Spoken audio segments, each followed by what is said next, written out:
Good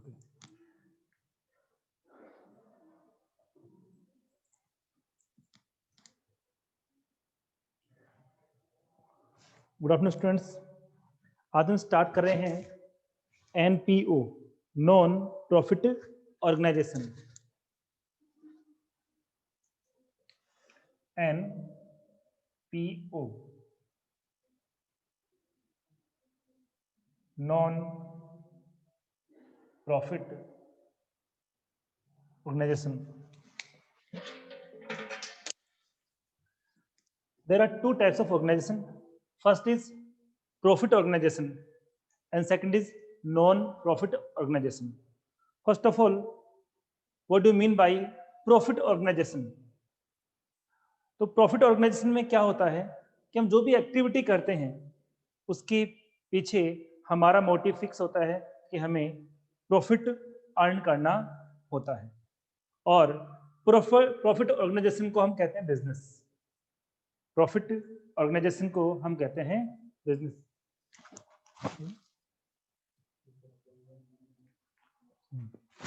okay, और अब हम बात कर रहे हैं नॉन प्रॉफिट ऑर्गेनाइजेशन।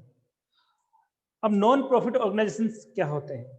तो नॉन प्रॉफिट ऑर्गेनाइजेशन के अंदर जो भी ऑर्गेनाइजेशन होता है उसका मोटिव प्रॉफिट अर्न करना नहीं होता है, एक्चुअली सर्विस मोटिव होता है। क्या मोटिव होता है? सर्विस मोटिव होता है। ठीक है, अब कुछ एग्जांपल्स के थ्रू मैं आपको ये एक्सप्लेन करूंगा कि ऐसे कौन कौन से इंस्टीट्यूशन हैं जिनको हम एनपीओ की कैटेगरी में लिख सकते हैं। आई मीन जिनका मोटिव प्रॉफिट अर्न करना ना होकर सर्विस मोटिव होता है। जैसे गवर्नमेंट स्कूल, क्या गवर्नमेंट स्कूल का मोटिव प्रॉफिट अर्न करना होता है? गवर्नमेंट स्कूल का मोटिव कभी भी प्रॉफिट अर्न करना नहीं होता। गवर्नमेंट हॉस्पिटल्स, उनका भी ये मोटिव नहीं होता। NGO, do you know about NGO? Non government organisation. ये वेलफेयर पर्पस से स्टार्ट किए जाते हैं, पब्लिक वेलफेयर पर्पस से स्टार्ट किए जाते हैं, और इनका एक ही एम होता है कि हम किस तरह से सोशल वेलफेयर करें। जैसे अभी विंटर में जिन लोगों के पास मकान नहीं है, जो बेगर्स हैं, अब सर्दियों में कहाँ रहें, तो उनके लिए काफ़ी जगह कुछ व्यवस्थाएं की गई, कुछ अरेंजमेंट्स किए गए हैं। ठीक है, और उनमें जो अमाउंट स्पेंड कर रहा है वो कौन कर रहा है? एनजीओ कर रहा है। जनरल बात करें, जितने भी जो एक्टर वगैरह हैं इनका पर्सनल एक एनजीओ चलता है। कुछ अमाउंट 20%, 10% अमाउंट उसके लिए डोनेट करते हैं, और उनके बदले में कुछ लेते भी नहीं है। तो उनका क्या करना है? मोटिव क्या उनका? ओनली सर्विस प्रोवाइड कराना, और उसके लिए कुछ और वो इनकमिंग नहीं चाहते। क्लियर? तो what do mean by non profit organisation? Yes, in proper language, the non profit organisation. यहां स्टार्ट करो, इसका प्रॉपर मीनिंग क्या होगा? हाँ, आपके समझ में आएगा, अच्छी बात है, बट प्रॉपर मीनिंग की बात करें तो क्या होगा? दोनों में से कोई भी प्रॉपर लैंग्वेज एग्जाम में आपसे पूछे, मेरा मीन क्या है, एग्जाम में आपसे पूछे तो आपके वर्ड्स क्या होंगे वो आप मुझे बताइए एक बार। इस बेस पे जो मैंने आपको अभी एक्सप्लेन किया उसके अकॉर्डिंग आप कौन सी लैंग्वेज आप एग्जाम में यूज करोगे?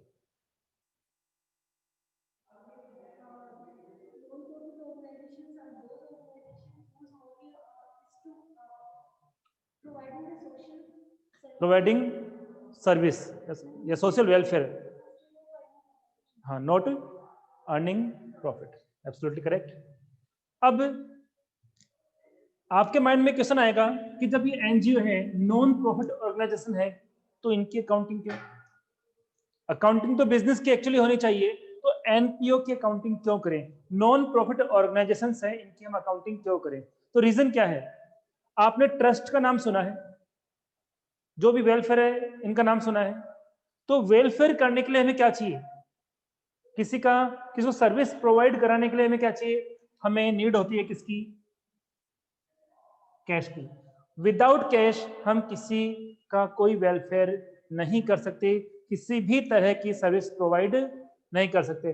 आई मीन कोई पर्सन है जिसको काफी टाइम से भूख लग रही है और हम उसको जाके उन्हें बोले कि हाँ कोई बात नहीं, थोड़ा और वेट कर लो 5-10 दिन का, भूख ऑटोमेटिकली आपकी खत्म हो जाएगी, इंसान ही खत्म हो जाएगा, भूख तो नहीं जाएगी। तो उसके लिए क्या होगा, उसकी भूख तब फिनिश होगी जब उसको क्या मिलेगा, फूड मिलेगा। और फूड कहाँ से आएगा?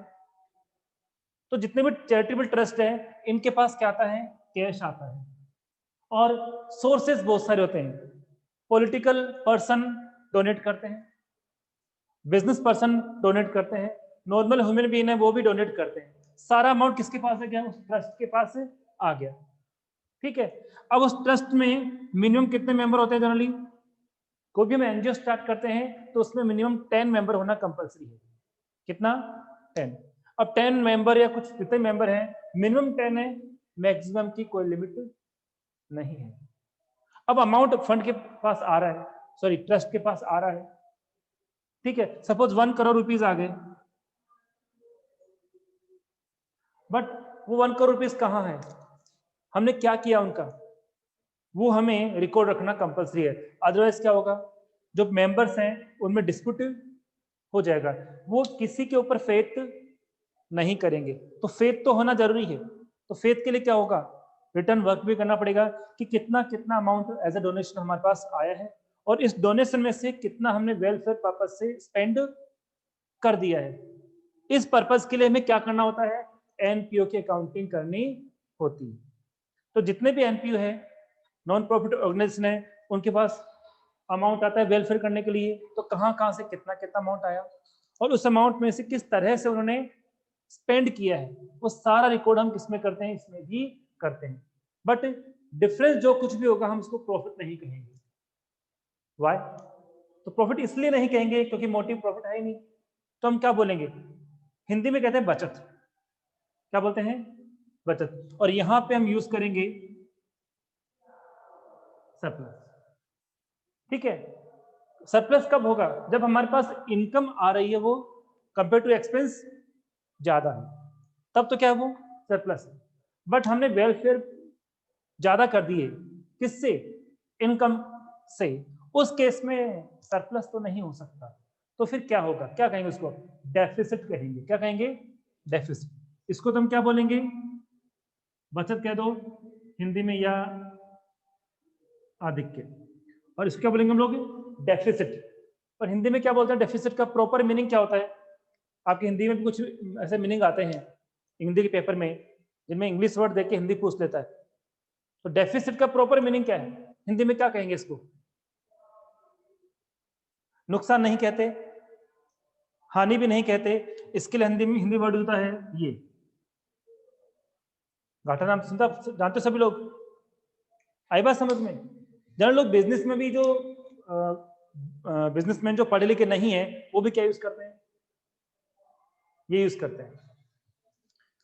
अब हम प्रॉपर वे में इस चैप्टर को स्टार्ट करते हैं। तो सबसे पहले हम बात करते हैं कि एनपीओ के लिए अकाउंट कौन कौन से होते हैं जो प्रिपेयर करने होते हैं। Types of account making by NPO. First account है income and expenditure account. This is first account. Second, receipts and payments account, and last balance sheet. There are 3 account for NPO. Last question है कि NPO कौन कौन से account बनाता है, non profit organisation कौन कौन से अकाउंट प्रिपेयर करता है। तो फर्स्ट अकाउंट का नेम क्या है, income and expenditure account. Second, receipt and payment account, and last balance sheet. Clear? Balance sheet profit organisation भी बनाते हैं और नॉन प्रॉफिट ऑर्गेनाइजेशन भी बनाते हैं। It means assets and liabilities हम इसके अंदर रिकॉर्ड करते हैं। But there are 2 new account, और वो 2 न्यू अकाउंट आपके सामने हैं। तो मैं ये बताना चाहता हूं ओनली नेम चेंज हुआ है, न्यू नहीं है। ओनली क्या चेंज हुआ है? नेम चेंज हुआ है, न्यू नहीं। इट मीन्स प्रॉफिट ऑर्गेनाइजेशन में हम इसे क्या कहते थे? हम इसको बोलते थे P&L अकाउंट। क्या बोलते थे? और रिसिप्ट एंड पेमेंट अकाउंट को प्रॉफिट ऑर्गेनाइजेशन में हम कहते थे कैश अकाउंट। क्या कहते थे? ओनली नेम चेंज हुआ है और डिफरेंस चेंज हुआ है। डिफरेंस यहाँ पे हम net profit net loss use करते थे, बट इसमें हम लोग नेट प्रॉफिट और नेट लॉस यूज नहीं करेंगे। इसमें हम क्या यूज करेंगे? थोड़ी देर पहले बताया था मैंने आपको, सरप्लस और income over expenses, then income over expenses, then surplus, but expenses over income then deficit. Is it clear? अब इनके लिए हम आगे डिस्कस करते हैं।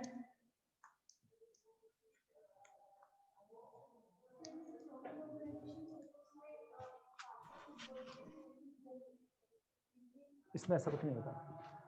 कंपनी पार्टनरशिप बिजनेस के लिए होती है, इसमें मेंबरशिप होती है। इसमें क्या होता है? मेंबरशिप होती है। ओके, आगे देखिए। अब हम इनको डिस्कस बाद में करेंगे। इनको डिस्कस करने से पहले कुछ इंपॉर्टेंट टॉपिक हम डिस्कस करेंगे, और वो क्या है? Source of income for NPO. एक एनपीओ के लिए इनकम का सोर्स क्या है? नॉन प्रॉफिट ऑर्गेनाइजेशन है, वेलफेयर करने के लिए मनी की नीड होगी, बट मनी कहां से अरेंज होगी? कौन कौन उनको मनी प्रोवाइड करेगा? I mean source of income for NPO क्या क्या है, पहले मैं उनके लिए बता देता हूं।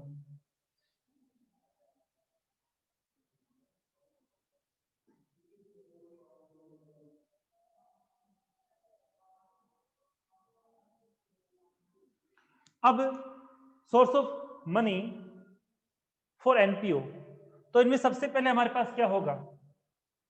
सबसे पहले हमारे पास होगा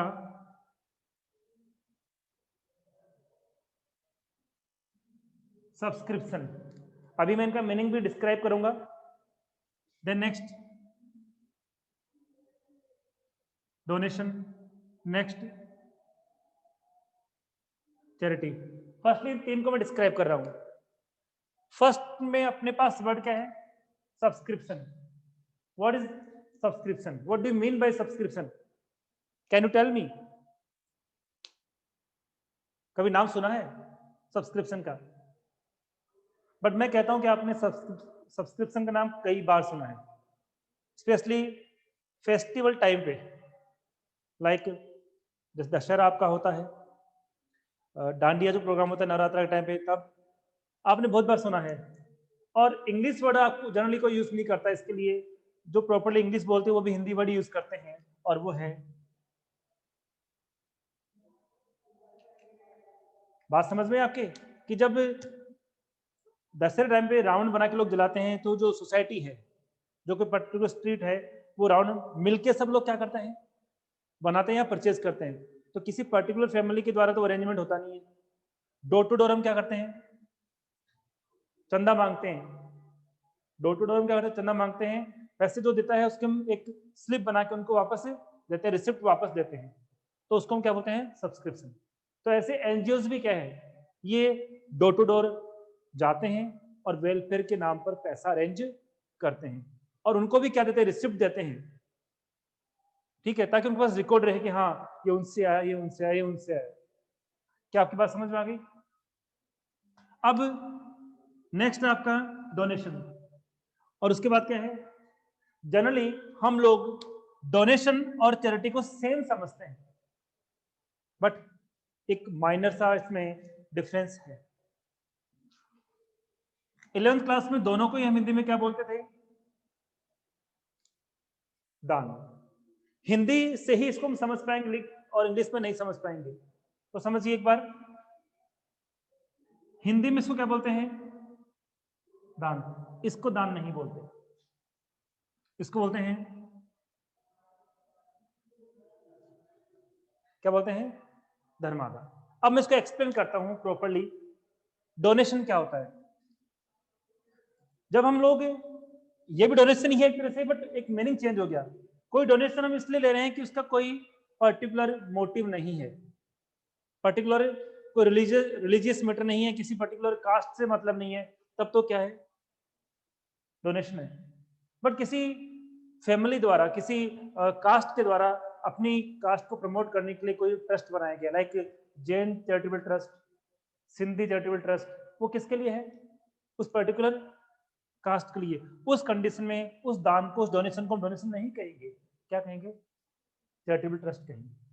तो जनरली जितने भी जो कास्ट है उनका अलग से एक चैरिटेबल ट्रस्ट बना होता है, और वो क्या करते हैं, अपनी कास्ट के लोगों को प्रमोट करने के लिए, उनकी वेलफेयर करने के लिए वो ट्रस्ट बनाते हैं। और इसमें वो क्या करते हैं कि जो पुअर या वीक जो फैमिलीज है, तो उनकी जो उनके फैमिली में जो भी गर्ल्स हैं उनकी शादी करवाना या और कुछ ऐसे प्रोग्राम है वो कराना, वो उसी अमाउंट से करते हैं। आई बात समझ में? तो क्या दोनों में डिफरेंस समझ में आ गया? मंदिर में जो हम लोग अमाउंट देते हैं वो कौन सा होता है? क्यों? कोई कास्ट का तो मतलब ही नहीं है। कोई भी जो गॉड है वो किसी पर्टिकुलर कास्ट का नहीं है। कोई गरीब हमारे घर पे आ गया, कोई बेगर आ गया, हमने उसको दे दिया अमाउंट कुछ भी, वो क्या है, डोनेशन है या फिर डोनेशन ही है।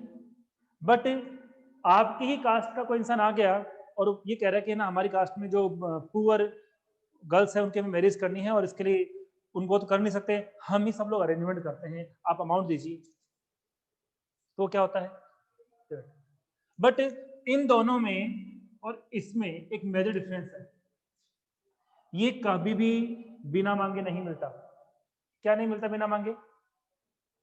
सब्सक्रिप्शन बिना मांगे कभी नहीं मिलेगा, मांगना ही पड़ेगा डोर टू डोर जाके। बट ये दोनों हमेशा बिना मांगे मिलते हैं। अपने अंदर एक फीलिंग होती है कि जब मैं, जैसे मैं अपनी कास्ट के कुछ करना चाहता हूँ तो मैं क्या करूंगा, अपने आप जाके कर दूंगा मैं। और ये तो आप जानते ही हो, एग्जाम आएगी लोग बहुत सारे देंगे कि एक भगवान पास कर देना, मैं इतने रुपए का प्रसाद दे दूंगा, या कैश भी चढ़ा देते हैं। आप जितने मंदिर में जाते हो ये तो अपने आप होता ही है। क्या भगवान ने कभी कहा कि गिव एंड टेक का सिस्टम, कि पहले आप हमें दो, इस बॉक्स में अमाउंट डालो, तब मैं आपकी विश को पूरा करूंगा? क्या भगवान ऐसा बोलता है? हम अपनी मर्जी से बिना मांगे दे रहे हैं। आज तक कितने भगवान ने मांग लिया, एक ने भी नहीं मांगा। तो वो क्या है? तो इन दोनों में है तो दोनों डोनेशन, बट चेंज का हुआ पर्पस के अकॉर्डिंग। इसका पर्पस क्या है, कोई रिलीजन, कोई कास्ट, वो पर्पज है। और इसका कास्ट और रिलीजन के अलावा, अदर देन कास्ट और रिलीजन, जो भी और इफेक्ट आ रहा है वो किसमें आता है, इसमें आता है। बट इन दोनों में इसमें क्या चेंज हुआ, ये कभी भी बिना मांगे आपको नहीं मिलेगा, और ये बिना मांगे मिलेगा आपको। आई बात समझ में? And doubt? तो 3 सोर्स हो गए, कितने सोर्स हो गए, 3 sources. First is, then second is donation, third is, clear? अब ये जरूरी नहीं है, कई बार क्या होता है कि मान लो कि कास्ट कोई और है, फिर भी किसी और को वो क्या करता है, डोनेट कर देता है। उस कंडीशन में क्या बन जाता है, वो डोनेशन बन जाता है। ठीक है, और क्या इनकम हो सकती है?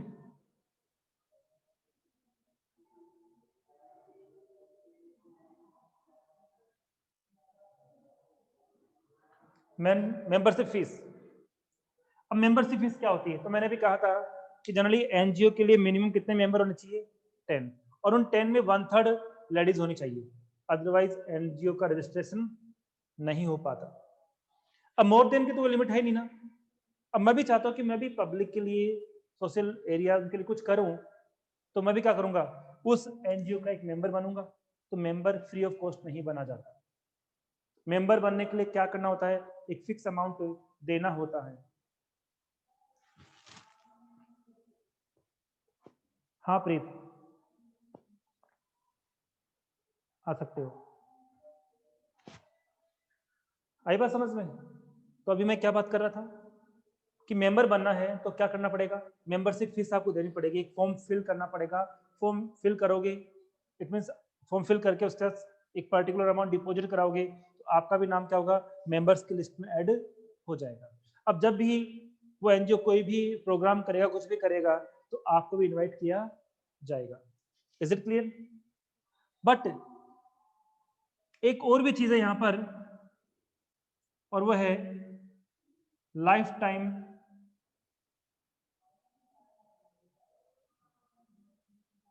Membership fees, life time membership fees, ये अभी तक हमने जो बातें की हैं वो तो इनकम का सोर्स है,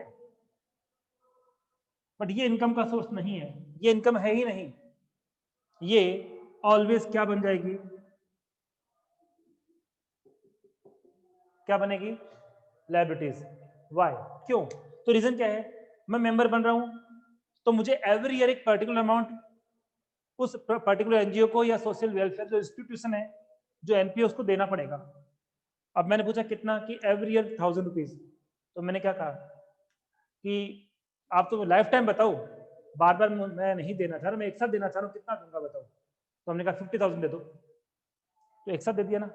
अब उस एनजीओ के लिए क्या लायबिलिटीज है कि एवरी ईयर उसी में से क्या करे, वो डिडक्ट करके उसके अकाउंट में अमाउंट ट्रांसफर करे, सारे एक साथ नहीं कर सकते।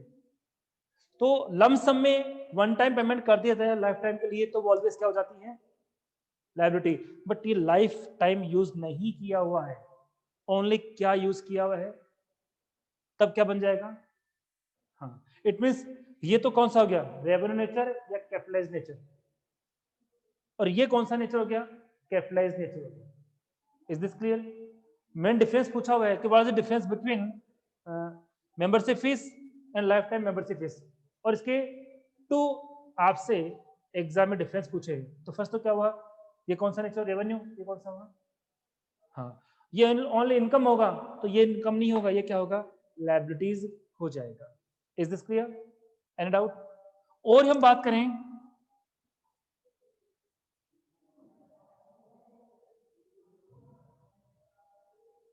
एंट्रेंस फीस, काफी कुछ एनजीओ जो हैं, एनपीओ हैं, वो मेंबरशिप फीस के अलावा क्या लेते हैं, एंट्रेंस फीस भी लेते हैं। But entrance fees one time होती है, बार बार नहीं होता है। मेंबरशिप तो आपको एवरी ईयर पे करनी होती है, but entrance fees only one time. जब फर्स्ट टाइम आप जब एंटर करोगे ना, तब देनी पड़ती है। तो फर्स्ट टाइम आप एंटर करोगे, उस ऑर्गेनाइजेशन का पार्ट बनोगे, तब क्या देना पड़ेगा, ये भी देनी होगी, और ये भी।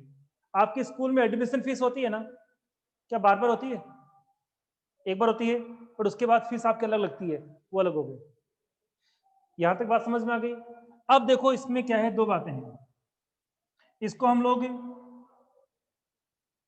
रेवेन्यू नेचर का भी यूज कर सकते हैं और कैपिटल नेचर का भी यूज कर सकते हैं।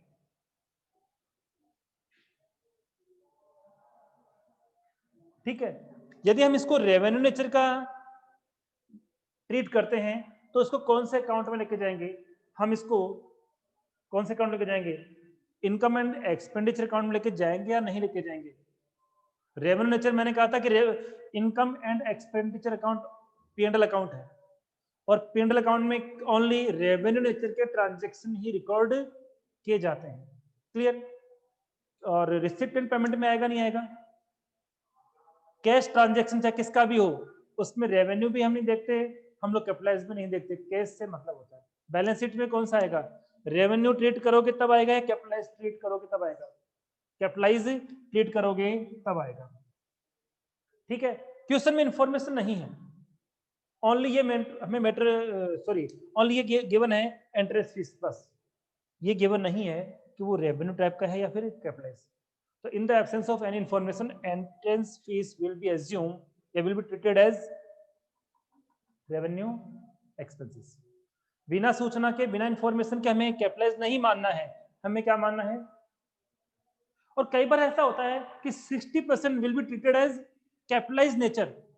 अब क्या करोगे, 60% will be treated as capitalise nature. इस केस में इसका इफेक्ट कहां कहां होगा, बैलेंस शीट में भी होगा, और हाँ, और बैलेंस शीट में ये ऐड होगा कैपिटल में, इसमें ऐड होगा। अब आप ये कहोगे सर कैपिटल कहां से आ गई, कैपिटल तो बिजनेस करने के लिए लगाते हैं, यू आर राइट, बिजनेस करने के लिए ही कैपिटल लगाते हैं। तो यहाँ पे हम कभी कैपिटल कहेंगे भी नहीं, कैपिटल के आगे एक वर्ड यूज करेंगे, कैपिटल फंड। क्या यूज करेंगे, कैपिटल किसके लिए यूज करते हैं, प्रॉफिट ऑर्गेनाइजेशन के लिए, पर नॉन प्रॉफिट ऑर्गेनाइजेशन के लिए, आई मीन एनपीओ के लिए कभी भी हम लोग कैपिटल यूज नहीं करते हैं। हम क्या यूज करेंगे वहां पे, कैपिटल फंड, ये उसमें जाके ऐड होगा। कब ऐड होगा, जब हम उसको क्या करें, एंट्रेंस फीस को क्या मान लें, कैपिटलाइज मानना है, ठीक है। ये है उसकी मेन इनकम, किसके लिए है? तो अब मैंने बता दिया, तो किसको नहीं लेना है, इसको मत ले लेना, मिस्टेक हो जाएगी, इसलिए मैंने लिखा यहाँ पर समझाने के लिए। ये सीधा 5th पे आ गया, और यहाँ का इंटरेस्ट फीस लिख दिया, और आगे क्या लिख दोगे? कौन से नेचर की? रेवेन्यू नेचर की, वो तो इनकम है, बाकी तो लायबिलिटीज हो गई। तो NE4 NE5 आपसे पूछ सकता है। अब इसके अलावा कुछ और भी आ सकता है, ये तो रेगुलर बेसिस पे है, और भी कुछ हो सकता है। कैसे हो सकता है? एनपीओ के पास कोई ओल्ड कार, ओल्ड कंप्यूटर, कुछ भी था, हमने सेल कर दिया। ओल्ड न्यूज़पेपर सब वो हमने सेल कर दिए, वो भी तो इनकम ही है। क्लियर? बट ये रेगुलर इनकम आती है, और बाकी क्या है? इरेगुलर इनकम होती है, वो हो भी सकती है और नहीं भी हो सकती है। ये रेगुलर इनकम है, इनके बेस पे ही वो काम किया जाता है। तो रेगुलर इनकम में क्या हुआ? 1 2 3 4 और 5। Is it clear? अब यहाँ पे आप कहोगे सर जब ये वन टाइम मिलती है तो फिर हम इसको कैपिटलाइज मानना चाहिए ना। वन टाइम कुछ भी मिलता है वो तो ऑलवेज कैपिटलाइज होता है, तो फिर एंट्रेंस फीस को हम लोग रेवेन्यू कम मान लेते हैं। कुछ एनपीओस क्या है, एंट्रेंस फीस भी एवरी ईयर बार बार लेते हैं। जैसे मैं एडमिशन फीस की बात करूं, बहुत सारे स्कूल स्पेशली सीबीएसई वाले एवरी ईयर एडमिशन फीस लेते हैं। आपकी जो स्कूल ट्यूशन फीस है तो लेते हैं, एडमिशन फीस भी एवरी ईयर लेते हैं। तो उस केस में क्या बन गया? वो रेवेन्यू नेचर की कंडीशन में वो आ गया, उस नेचर में वो इंक्लूड हो गया। रेवेन्यू नेचर वो रिपीट नेचर की होती है, वो बार बार आती है। कैपिटलाइज में ऐसा नहीं होता, ठीक है। एक सीक्वेंस टाइम फिक्स होता है, इसमें कोई टाइम फिक्स नहीं होता। अब कैपिटल है, क्या बिजनेस में बार बार कैपिटल लगाते हैं? बार बार कैपिटल लगाते हैं हम लोग। हाँ, कभी नीड हो गई कि नया कोई प्रोजेक्ट असाइनमेंट हमें मिलने वाला है, 50,000 एक्स्ट्रा है, तो हम एडिशनल कैपिटल लगा देते हैं। तो क्या एडिशनल कैपिटल एवरी ईयर लगाते हैं? इतना तो है नहीं हमारे पास। तो हमारी कैपिटल फिर अब कैसे होती है? हमारे जो प्रॉफिट होते हैं ना, नेट प्रॉफिट, नेट प्रॉफिट को हम किस में ऐड कर देते हैं? कैपिटल में। तो स्लोली स्लोली अपनी कैपिटल क्या हो जाती है?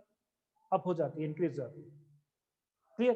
तो टाइम के अकॉर्डिंग इनका मीनिंग है, रिपीट होने का, होने से इनका हम लोग जो मीन है वो समझ सकते हैं। रिपीट नेचर का कौन सा होता है? हाँ, एक्सपेंस में भी ऐसा ही है। रेंट पे करना किस नेचर का एक्सपेंस है? क्योंकि एवरी मंथ आपको रेंट पे करना, रिपीट करना है। बट मैंने बिल्डिंग परचेज कर ली, अब बताइए क्या बिजनेस में एवरी ईयर बिल्डिंग परचेज करेंगे? वन टाइम परचेज कर लिए ना, अब नेक्स्ट टाइम नहीं करनी है मुझे। क्लियर? आई थिंक यहां तक आपके प्रॉपर्ली सब कुछ समझ में आ गया है।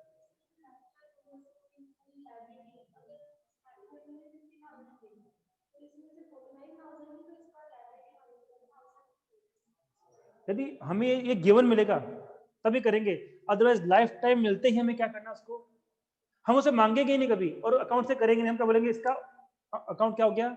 ऑल क्लियर है, इससे कभी लेना ही नहीं है। ठीक है, जब नीड होगी, हमारी लाइबिलिटीज है, जितना अमाउंट चाहिएगा उतना हम इसमें से निकाल कर इस पर्पज के लिए यूज कर लेंगे। अरे बस उससे बिल्कुल भी नहीं मांगेंगे, क्योंकि उसने तो ऑलरेडी हमें पेमेंट कर दिया है।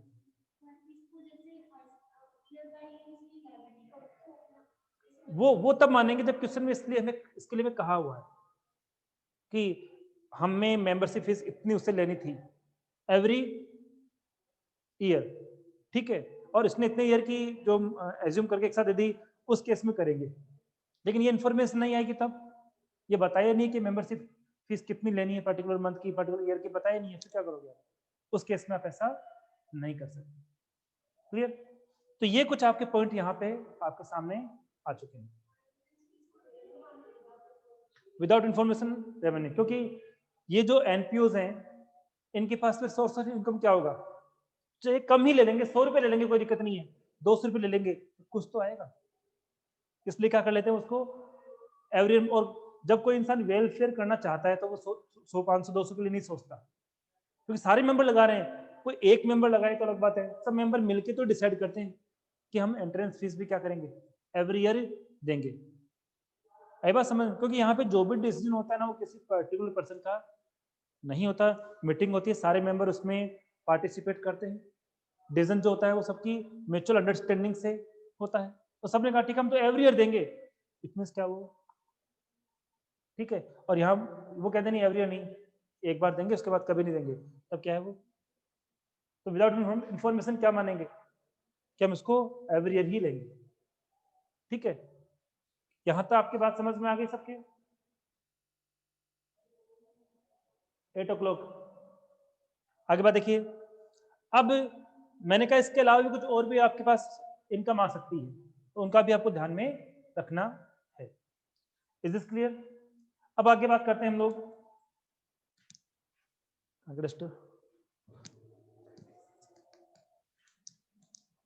आपका जो एनपीओ है, इसमें जो अकाउंटिंग कर रहे हैं, तो मैं आपको बताना चाहूंगा कि ये चैप्टर आप इनडायरेक्ट वे में 11th क्लास में पढ़ चुके हो, और वहां पे चैप्टर नाम था financial account with adjustment.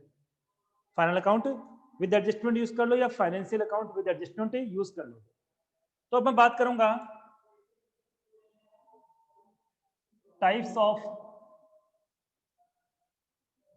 Adjustment for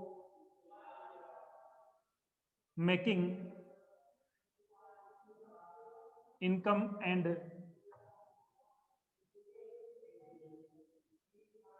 expenditure account. जब हम लोग income and expenditure account prepare करेंगे तो कुछ एडजस्टमेंट भी हमें करने होंगे। तो वो एडजस्टमेंट कितने टाइप के हैं? There are 3 types of adjustment. First is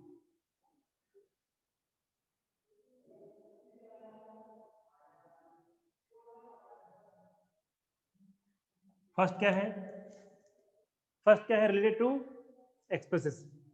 second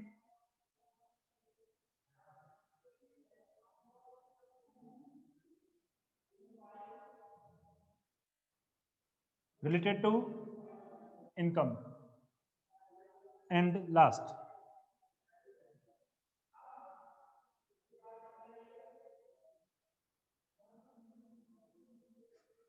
there are 3 types of adjustment for making income and expenditure account. First is, second is, and third is।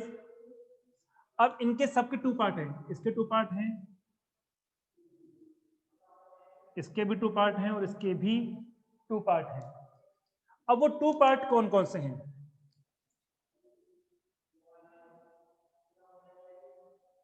Outstanding, और यहां यूज करेंगे हम लोग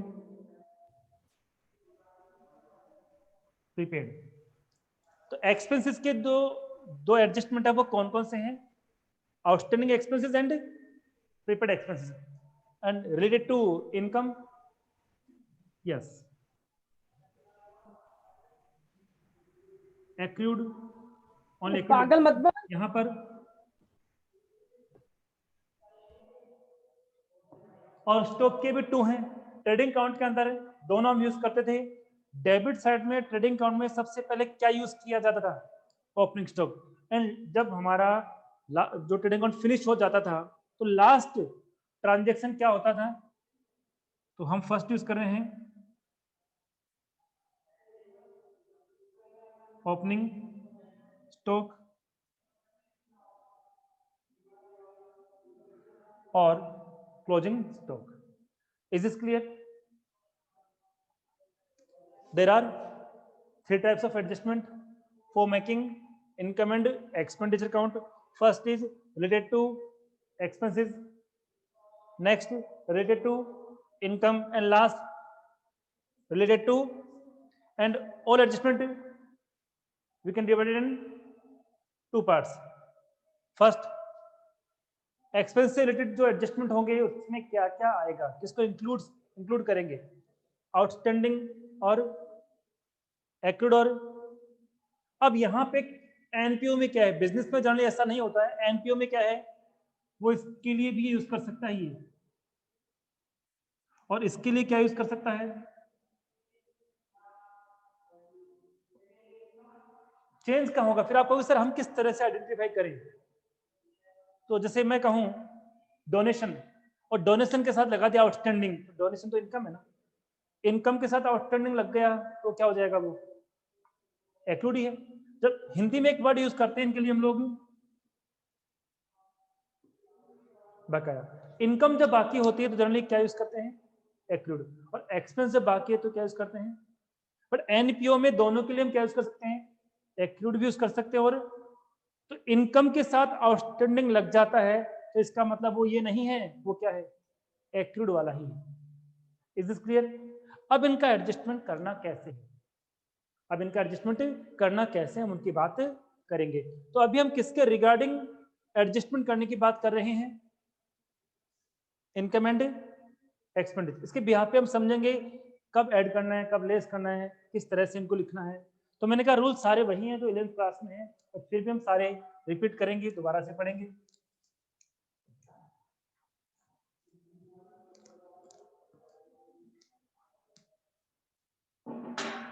तो फर्स्टली देखो यहां पे लिखेंगे हम लोग एडजस्टमेंट।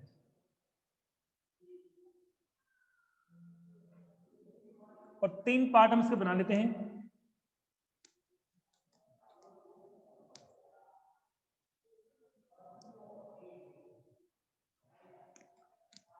फर्स्ट क्या होगा देखिए, फर्स्ट है एक्सपेंसेस।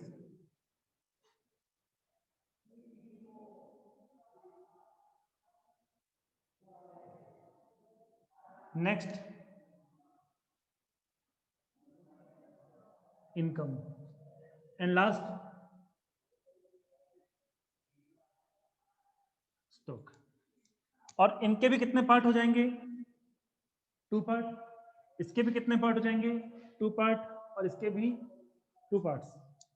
इसके कौन से होंगे? Outstanding, then prepaid, then accrued, and then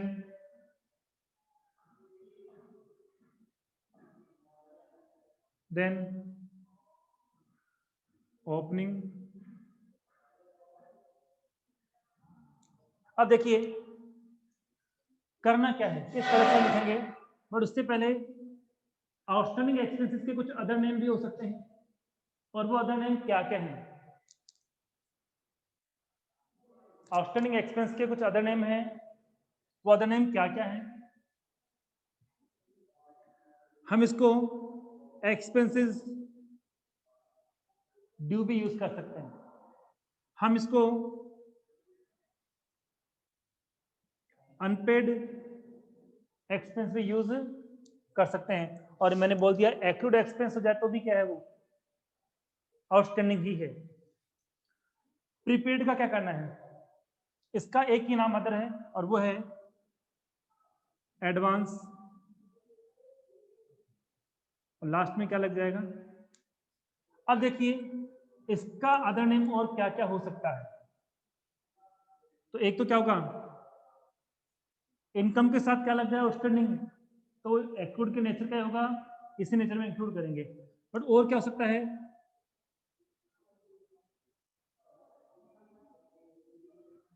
receivable. Receive तो नहीं किया बट रिसीवेबल है। और इसके अलावा क्या होगा? एक्सपेंस ड्यू था, इनकम ड्यू होते क्या बन जाएगा? एक्सपेंस ड्यू है तब तो क्या है? आउटस्टैंडिंग है। एक्सपेंस ड्यू है तब तो आउटस्टैंडिंग है, बट इनकम ड्यू है तब वो क्या होगा? Income due. तो क्या बन जाएगा वो? तो बताइए इसका नाम क्या होगा इसके अकॉर्डिंग?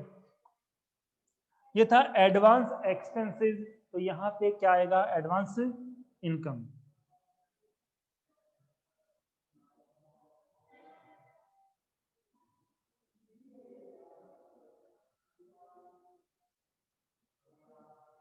अब दिख रहा है लास्ट में जी है। तो देखिए अब किस तरह से करना, ध्यान देना। अब इनके नेचर भी क्या होते हैं? एक तो होता है ये करंट ईयर का, किसका होता है? एक ही होता है किसका? Previous year. क्लियर? हम एवरी ईयर के एंड में फाइनल अकाउंट बनाते थे, तो यहाँ भी एनपीओ में भी हम एवरी ईयर के एंड में ही अकाउंटिंग करेंगे। और एवरी ईयर के एंड में अकाउंटिंग करेंगे और उसमें हम सबसे पहले क्या बनाएंगे? Income and expenditure account. तो इनकम एंड एक्सपेंडिचर अकाउंट बनाते हैं तो इस पॉइंट को हमें माइंड में रखना होता है कि एक पर्टिकुलर ईयर के ट्रांजेक्शन ही उसमें हम रिकॉर्ड करेंगे। किसके? हाँ, किसी पर्टिकुलर ईयर के एंड में जो ईयर कंप्लीट हो रहे हैं तो वहां से ठीक 12 मंथ का जो टाइम है उसी के जो रेवेन्यू नेचर के ट्रांजेक्शन है वो हमें किसमें रिकॉर्ड करने होंगे? इनकम एंड एक्सपेंडिचर में। बट सपोज कोई एक्सपेंस था जो करंट ईयर का तो नहीं है, प्रीवियस ईयर का है, बट पेमेंट अभी किया है, तो क्या वो इस ईयर का एक्सपेंस ट्रीट करेंगे? उसको हम लोग नहीं करेंगे। सपोज वेजेस पे कर दी 55,000, कितनी कर दी? और करंट ईयर की वेजेस बन रही है 50,000, कितना एक्स्ट्रा पेमेंट कर दिया? 5,000 एक्स्ट्रा हो गया ना। तो क्या हम उसको यहाँ पे रखेंगे करंट ईयर में? करंट ईयर का रिलेशन तो कितने एक्सपेंस के लिए है? 50 के लिए। 5,000 इस ईयर के। तो जो एक्सपेंसेस या इनकम इस ईयर से रिलेटेड नहीं है हम उनको सब्ट्रैक्ट कर देंगे, चाहे वो प्रीवियस ईयर का हो या फिर नेक्स्ट ईयर के हो। हमें ओनली कौन से ईयर के रखने हैं? करंट ईयर के। बट प्रीवियस ईयर के या नेक्स्ट ईयर के इंक्लूड हैं तो हम उनको क्या करेंगे सब्ट्रैक्ट कर देंगे। ठीक है। बट उससे पहले एक चीज लिखेंगे हम लोग कि आउटस्टैंडिंग एक्सपेंसेस अपने लिए क्या है? एसेट्स है, अदरवाइज लायबिलिटी है। कौन सी? Nature, current liabilities. ये क्या है? प्रीपेड एक्सपेंसेस अपने लिए क्या है? नेचर क्या है इसका? Current assets. ये करंट एसेट्स और ये करंट, ये तो एसेट्स ही। ये लास्ट के लिए एसेट्स है और ये करंट के लिए एसेट्स है। क्लियर? बैलेंस शीट में कौन सा लिखते हैं? क्लोजिंग लिखते हैं। ये तो वैसे क्या है? एसेट नेचर है। अब अभी मैंने क्या यूज किया था? Current year. और करंट ईयर का आउटस्टैंडिंग है, आई मीन एक वर्कर है जिसको हमने अपॉइंट किया था 5,000 पर मंथ के हिसाब से। ईयरली कितनी वेजेस हमें उसको देनी है? Multiply by 12, 60। हमने क्वेश्चन में देखा तो लिखा हुआ है कि 55,000। कितना लिखा हुआ है? तो क्या कंप्लीटली वेजेस पे हो गई? 5,000 का रिलेशन तो करंट ईयर से था बट पेमेंट नहीं हुआ। तो उस 5,000 जो अनपेड है रिलेशन कौन से ईयर से? करंट ईयर से। तो उसको मेंशन भी करना होगा। इट मींस हमें उसको क्या करना होगा? ऐड करना होगा, लेस करना होगा? ऐड करना होगा। तो करंट ईयर का आउटस्टैंडिंग ऑलवेज क्या करना है आपको? ऐड करना है। क्यों करना है? क्योंकि वो इसी ईयर का है बट इसमें इंक्लूड नहीं है। तो इंक्लूड तो कितना है? कितना पेमेंट हुआ था? मैं कह रहा हूँ 55,000 हमने पे किया है बट वर्कर ने तो ईयरली पूरी फैसिलिटी दी है। जो अपनी सर्विस प्रोवाइड की है वो कितने ईयर के लिए की है? कंप्लीट 12 मंथ के लिए की है। तो एक्सपेंस कितने मंथ का हो गया? वो 12 मंथ का हो गया। पर हमने तो कंप्लीटली पे नहीं किया ना उसको। तो 5,000 का रिलेशन भी कौन सी ईयर से है? तो करंट ईयर का है तो उसमें हमें ऐड ही करना पड़ेगा। लेकिन प्रीवियस ईयर का जैसे हमने दिखा यहाँ पे कितना है टोटली करंट ईयर का, बट हमने देखा पेमेंट किया हुआ है 70,000 का। पेमेंट कितना कर दिया हमने? 70,000 का हमने पे कर दिया। ठीक है। और नीचे इन्फॉर्मेशन है इसके रिगार्डिंग। प्रीवियस ईयर कितना आउटस्टैंडिंग था कोई इन्फॉर्मेशन नहीं है, बट नीचे इन्फॉर्मेशन ये हमें गिवन है कि 5,000 पर मंथ हमें पेमेंट करना है। तो हमें पता है कि कितना हो रहा है? 60 हो रहा है। बट जब हमने पेमेंट देखा तो पेमेंट कितना हो रहा है? तो 10,000 क्या करंट ईयर का है? वो 10,000 करंट ईयर का नहीं है। कौन से ईयर का हुआ? प्रीवियस नहीं, प्रीवियस का तो है नहीं इन्फॉर्मेशन। प्रीवियस को हमारा कोई अरियर है ही नहीं। हमने 10,000 एक्स्ट्रा दे दिया उसको, एडवांस दे दिया। इट मीन्स क्या हुआ? एडवांस दे दिया। तब आप क्या करोगे? अभी दूसरी बात कर रहा हूँ, इसके थ्री बात कर रहा हूँ। एडवांस दे दिया, करंट का तो नहीं है ना, क्या करोगे? लेस करोगे। एक बार मैं कौन सी की बात कर रहा हूँ? मैं करंट ईयर की। करंट ईयर में आउटस्टैंडिंग क्या करना है? क्यों करना है? इसी ईयर का है ना। पर करंट ईयर में आप एडवांस दे रहे हो तो इस ईयर का तो नहीं है। कौन से ईयर का हुआ? क्या करोगे फिर? तो नेक्स्ट ईयर का है, नेक्स्ट ईयर में लेके जाएंगे। यहां से क्या करेंगे? यहाँ जाओ। हम लोग कहीं सर्विस प्रोवाइड कर रहे हैं तो हमें तो मिलना चाहिए था, हमें कंप्लीट नहीं मिला। कब मिला?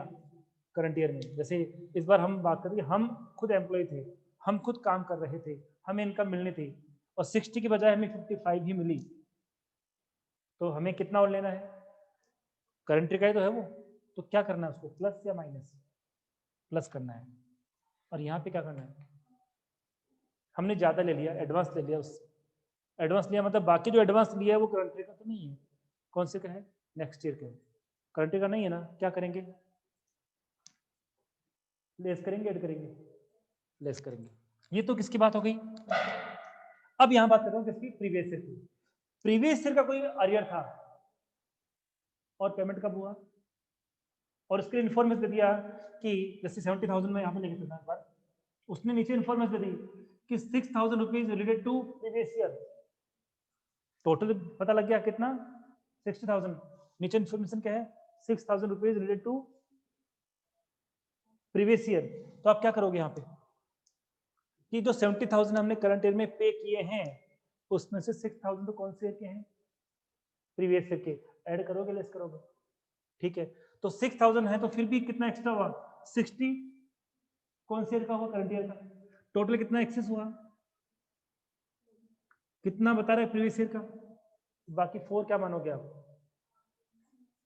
एडवांस मानोगे, वो हमने क्लिक कर दिया, ठीक है। तो यहाँ पे ऐड करना है लेस करना है, इतना सा ध्यान रखना है, करंट ईयर का है तो छोड़ना नहीं, वो अपना है, हम अपने पास रखेंगे, करंट ईयर का नहीं है तो हमें उसको लेना ही नहीं है, उसको क्या कर देना है, सब्ट्रैक्ट कर देना है।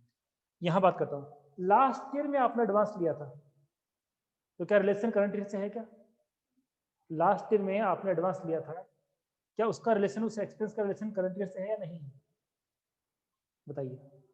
11th क्लास में सपोज आपने 5,000 रुपीज फीस एडवांस दे दी कि सर नेक्स्ट ईयर के लिए दी, तो इस ईयर के लिए उसका रिलेशन था या नहीं था, था ना, तो इस ईयर की होनी है नहीं होनी है, जब आपका हिसाब करेंगे तो उसको यहाँ पे एडजस्ट करेंगे नहीं करेंगे, करेंगे ना, क्यों करेंगे, क्योंकि उस एक्स्ट्रा इनकम का रिलेशन किससे है या एक्स्ट्रा एक्सपेंस का रिलेशन किससे है, तो इसलिए हम क्या करेंगे, ऐड करेंगे लेस करेंगे, ऐड करेंगे। आई बात समझ में, जैसे 15 16 ये अपना प्रीवियस ईयर है, 17 16 17 ये अपना करंट ईयर है, इस ईयर में 5,000 हमने एक्स्ट्रा पे कर दिए, तो नेक्स्ट टाइम क्या करेंगे, तो एक्स्ट्रा पे किए वो उस ईयर का तो है नहीं, वो किस ईयर का हुआ, हाँ ठीक है, और वो नेक्स्ट ईयर सपोज अपना करंट ईयर है तो क्या करेंगे, उसको लेंगे या नहीं लेंगे, लेंगे, इसलिए हम क्या करेंगे, ऐड करेंगे। तो प्रीवियस ईयर में हमें कोई, जैसे अब यहाँ बात कर रहा हूँ, इसका प्रीवियस ईयर, इसका प्रीवियस ईयर कौन सा है, तो इस ईयर में हम लोग अकाउंट बना रहे हैं, इस ईयर में कोई एडवांस मिल गया, वो एडवांस किसका है, इसी का तो है ना, मुझे मान लो 60,000 लेना था और उसने पहले से मुझे 5,000 दे दिया, तो क्या वो मुझे इस साल फिर से 60 देगा, 60 देगा, वो क्या बोलेगा कि 5,000 को तो आप क्या करो, एडजस्ट करो, और एडजस्ट करने का रीजन क्या होगा कि मैं आपको ये पहले से एडवांस दे चुका हूँ, तो हम उसको क्या करेंगे, एडजस्ट करेंगे। तो लास्ट ईयर में, आई मीन प्रीवियस ईयर में जो एडवांस होता है ना, उसका रिलेशन ऑलवेज किससे होता है, करंट ईयर से होता है, और करंट ईयर में जो एडवांस होगा उसका रिलेशन किससे होगा, नेक्स्ट ईयर से होगा। आई रिपीट, लास्ट ईयर में एडवांस है उसका रिलेशन किससे होगा, और करंट ईयर में जो एडवांस है उसका रिलेशन कौन सा होगा। अब यहां बताओ, आपकी एक्टिव इनकम है, करंट ईयर का तो हमने कर लिया, प्रीवियस ईयर में कोई इनकम आपकी अक्यूट थी बट अभी आपको रिसीव हुई है, करंट ईयर में रिसीव हुई है, तो हम उसका क्या करेंगे, लेस करेंगे। और आपने प्रीवियस ईयर में एडवांस इनकम ले ली थी, प्रीवियस ईयर में आपने इनकम एडवांस ले ली थी, तो प्रीवियस ईयर में जो इनकम आपने इनकम एडवांस ली है वो किस ईयर की इनकम है, प्रीवियस ईयर में जो आपने एडवांस इनकम ली है वो इनकम किस ईयर की है, करंट ईयर की है, और करंट ईयर की है तो हमें क्या करना है, ऐड करना है। ओपनिंग स्टॉक ऑलवेज ऐड होता है, क्लोजिंग स्टॉक ऑलवेज लेस होता है। ओपनिंग स्टॉक ऑलवेज क्या होता है, ऐड होता है, और क्लोजिंग स्टॉक ऑलवेज लेस होता है। बट क्या आप मुझे रीजन बता सकते हो कि सर ऐसा क्यों, ओपनिंग स्टॉक ऐड क्यों होता है और क्लोजिंग स्टॉक लेस क्यों होता है, इसका भी एक पर्टिकुलर रीजन है। हमने cost of good sold I mean COGS के बारे में बात की, वहां भी ओपनिंग स्टॉक हम ऐड करते हैं और क्लोजिंग स्टॉक, पर रीजन भी तो कुछ होना चाहिए। तो रीजन क्या है कि लास्ट ईयर में जो हमारे पास स्टॉक बचा हुआ है वो कब यूज होगा? तो करंट में यूज हो रहा है ना, तो हमें ऐड करना पड़ेगा। बट करंट ईयर के एंड में जो स्टॉक हमारे पास बैलेंस में है वो तो करंट ईयर में यूज हो ही नहीं सकता, तो कब यूज होगा? तो नेक्स्ट ईयर का तो हुआ ना, तो क्या करना पड़ेगा? आई बात समझ में? प्रीवियस ईयर में जो स्टॉक बच गया वो करंट ईयर के लिए क्या है? प्रीवियस ईयर के एंड में जो स्टॉक हमारे पास रिमेनिंग है वो करंट ईयर के लिए क्या है? क्योंकि उसका यूज कहाँ होना है? बट करंट ईयर के एंड में जो स्टॉक रह गया उसका यूज तो करंट ईयर में हो ही नहीं सकता, तो वो कहाँ यूज होगा? Next year. तो इस ईयर का तो हुआ ही नहीं ना, इसीलिए हम क्या करते हैं उसको लेस करते हैं। क्लियर? Any problem? कोई डाउट आपको? इस तरह से इतने टॉपिक हमने क्लियर कर लिए। अब थोड़ा सा रिवीजन कर लेते हैं। What do you mean by NPO? NPO क्या होता है? Institution having social welfare object is known as NPO. Okay, types of final account of NPO 3. First is, next is, and last is okay. In PO, I mean profit organization, what is the other name of income and expenditure account? P&L account. And receipt and payment account? Balance sheet है. Okay. How many types of adjustment? Adjustment कितने प्रकार के होते हैं? There are 3 types of adjustment. First is, second is, and last is okay. Profit organisation में बहुत सारे जो 29-30 के अप्रोक्स होते हैं, पर नॉन प्रॉफिट ऑर्गेनाइजेशन में कितने हैं? 3 है, और इन 3 को हमें क्या करना है? एडजस्ट करना है। Is this clear? ओके। उसके बाद हमने पढ़ा कि related to income, expenses and stock, इनके भी कितने पार्ट्स हैं? एक्सपेंस से related transactions I mean adjustments कितने हैं? फर्स्ट क्या है और सेकंड क्या है? ओके, इनकम से related first, second stock, opening stock and closing stock. फिर हमने डिस्कस किया कि आउटस्टैंडिंग एक्सपेंसेस बिजनेस के लिए, आई मीन एनपीओ के लिए, इंस्टीट्यूशन के लिए क्या है? Current liabilities. और प्रीपेड क्या है हमारे लिए? Current assets. Okay. Accrued income current assets, और अनर्ड इनकम ओके ओपनिंग और क्लोजिंग स्टॉक। करंट ईयर के अंदर करंट ईयर की जो बैलेंस शीट बनाएंगे तो कौन सा स्टॉक मेंटेन करेंगे? ओपनिंग करेंगे या क्लोजिंग करेंगे? ऑलवेज। बट प्रीवियस ईयर की जो बैलेंस शीट होगी वहां पे कौन सा मेंटेन करना है? ओपनिंग करना है। बट प्रीवियस ईयर और करंट ईयर, इन दोनों के साथ ट्रांजैक्शन हो सकते हैं। तो करंट ईयर का आउटस्टैंडिंग होगा, हमें क्या करना होगा? ऐड करना होगा, क्योंकि उसका रिलेशन कौन से ईयर से है? करंट ईयर का है तो हमें लेना है, लेकिन ये प्रीवियस ईयर का है, पेमेंट करंट ईयर में हुआ है। इट मीन रिलेशन तो करंट ईयर से नहीं है ना, हम क्या करेंगे? उसको अवॉइड कर देंगे, आई मीन सब्ट्रैक्ट करेंगे। ऐसे यहां पे बात करें कि हमने करंट ईयर में एडवांस पेमेंट किया है करंट ईयर में, तो क्या उसका रिलेशन करंट ईयर से है? नहीं है, इसलिए क्या कर दिया हम इसको? क्योंकि रिलेशन कौन से ईयर से हुआ? नेक्स्ट ईयर से। बट प्रीवियस ईयर में हमने एडवांस पेमेंट किया है, उसका रिलेशन कौन से ईयर से? प्रेजेंट से है, तो प्रेजेंट लाना होगा, सो हम क्या करेंगे? ऐड करेंगे। इधर same nature. Accrued income current year की है, हम क्या करेंगे? ऐड बैक करेंगे। But accrued income current year की नहीं है, प्रीवियस ईयर की है, सो हम क्या करेंगे उसको? ये बात समझ में आ गई आपके? और स्टॉक का समझ में आ गया? स्टॉक का ये बात समझ में आ गई कि ओपनिंग को हम ऐड क्यों कर रहे हैं और क्लोजिंग को हम लेस क्यों कर रहे हैं? सीओजीएस में ऐसा क्यों किया? तो रीजन क्या है? हाँ, और ओपनिंग स्टॉक हाँ एक्चुअली अनसोल्ड तो होता है, बट कौन सी ईयर में अनसोल्ड है? वो लास्ट ईयर में, तो उसको हम लोग थ्रो तो करेंगे नहीं, उसका यूज तो करना है, बट कौन से ईयर में यूज करना है? जितना अपने पास प्रीवियस ईयर के अंदर क्लोजिंग स्टॉक है उतना हम इस साल कम परचेज करेंगे, क्योंकि ऑलरेडी हमारे पास स्टॉक में गुड्स है। Is this clear? तो आज के लिए इतना ही, ठीक है। कल से टाइम पे आपको आ जाना है, और जो भी आपके नॉन है उनको इन्फॉर्म कर देना, आज आए नहीं वो लोग।